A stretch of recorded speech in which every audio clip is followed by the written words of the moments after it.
Hey everyone, welcome to Friday's episode of the review vlog. Today I'm going to be reviewing Tim Gurung's The Namaste Club. And it's basically, like I said in the previous video, it's about four friends that come together once a week to meet, and discuss, and visit with each other. And their meeting place actually gets burned down in a fire and destroyed to where they can no longer meet. So it's basically about their struggles and individual struggles, dealing with personal issues, things they are facing in business, personal loss, injuries, stuff like that, and just about their daily lives and how it's changed through the loss of that meeting place. The characters were described pretty well.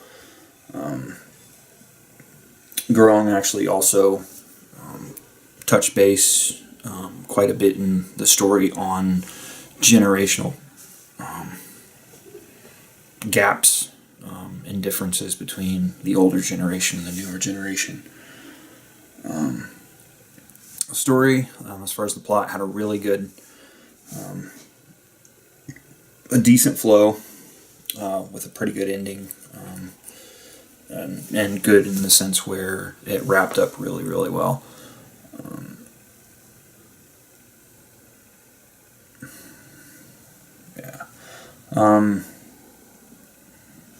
I mean, it was a really good story. The only thing I had issues with is I personally wasn't too keen on the writing style, but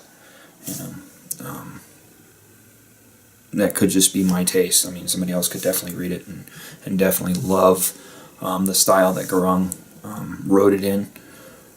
For me, it read more like a very descriptive play or screenplay, which isn't bad, definitely. But for me, it kind of detracted from the major flow of the story.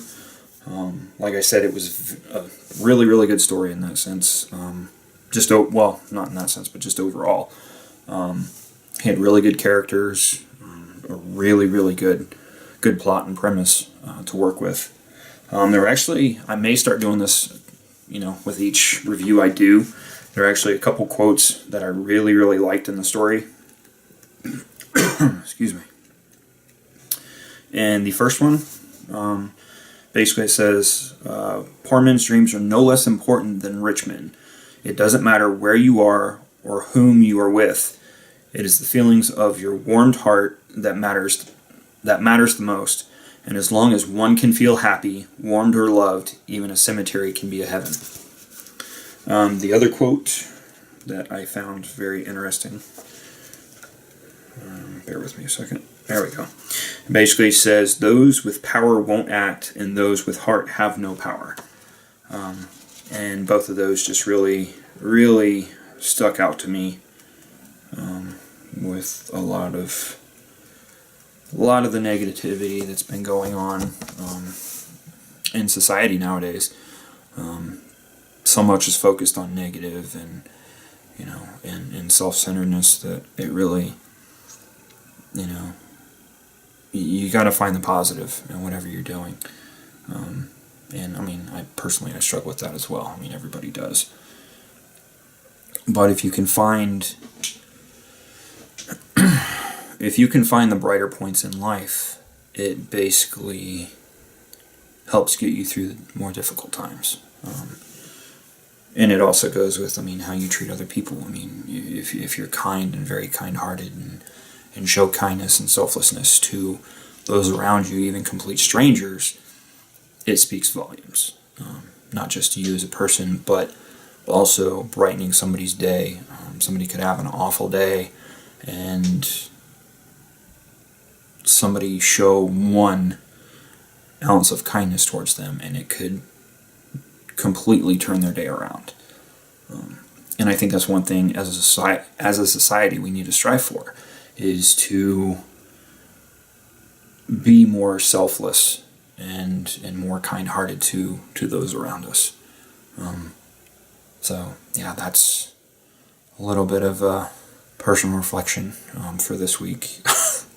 But yeah, I will be leaving a link to Tim's author page on Amazon, and then also possibly his social media links as well, to where you can follow him on Facebook and Twitter as well. But definitely,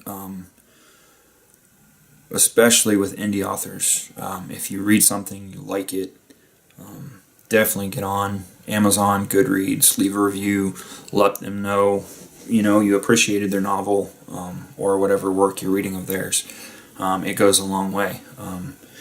For indie authors, a lot of us, those reviews are how we decipher what we can improve on, what we're doing that doesn't need fixing. And for those that self-promote, that either can't afford to pay for promotion, or basically decide to promote on our own, those reviews give us a lot more we can work with as far as letting other people know, or other potential readers know, what our former readers have thought and liked about stories, in that sense, to better describe what thoughts are given on a book by our readers. So definitely, if you read an indie author's work, you like it, even if it's a star rating, it still helps. But yeah, definitely let the author know what you thought, where you think they could improve upon, and yeah, just stay with it, keep reading, and I will see you next Monday. Thanks.